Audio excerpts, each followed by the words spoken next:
আপনার ওয়াইফকে অপহরণ করেছিল এই শেখ মুজিবের, তারপর গোলাম মোস্তফার ছেলে, এরা কামালের বন্ধু বান্ধবেরা, এটা গাজী মুস্তফা নিজে নিজে ছিল। তো হ্যাঁ, আপনার স্যার, আপনি এটার বিচার চেয়েছেন শেখ মুজিবের কাছে?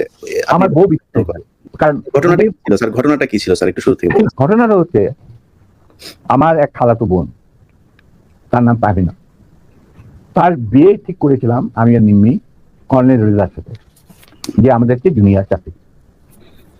তার সাথে বিয়ে হবে, অনুষ্ঠান হবে লেডিস ক্লাবে। ও ম্যাকগিল ইউনিভার্সিটিতে পড়তো, ওখান থেকে ছুটিতে আসছে দেশে।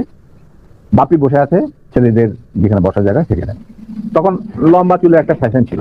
গাজী গোলাম মোস্তফার ছেলেরা আর তার সাঙ্গভঙ্গ পিছনের সিটে, পিছনের রোতে সিটে বসা।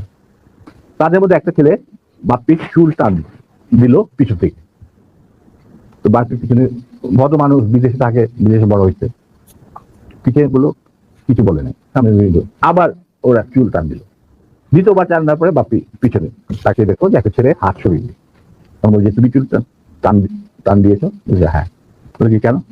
সেটা আমরা দেখছিলাম যে এত সুন্দর চুল, এটা কি পরচুলা না আসো? আচ্ছা চিন্তা করো। সে তখন ইউনিভার্সিটিতে পড়ে, আর এই কুচকে ছেলে তখন বোধহয় স্কুলেও পড়ে না, বা স্কুলে 6-7 ক্লাস হবে। তখন বাপি বলে বেয়াদব ছেলে, তুমি আর এখানে বসবে না, তুমি অন্য কোথাও গিয়ে বস। ওরা বেরিয়ে চলে গেল।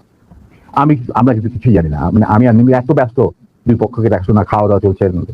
হঠাৎ দেখলাম দুটা মাইক্রোবাস রেড ক্রসে, আর একটা গাড়ি, গাড়ি সবুজ রঙ, গাড়ি আগে, পিছনে দিয়ে মাইক্রোবাস।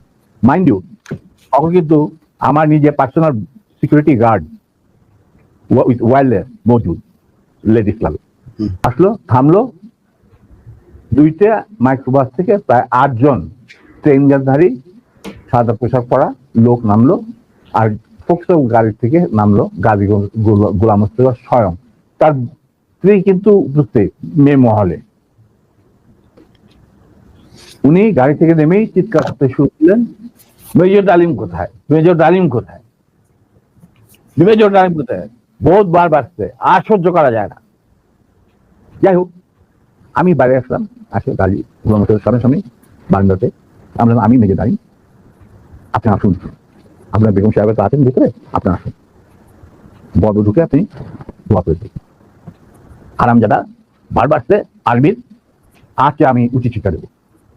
আমি দেখলাম আমার চারদিকে ঠাকাইলো প্রায় 4-5 জন মানুষ, আর 4-5 জন দাঁড়িয়ে।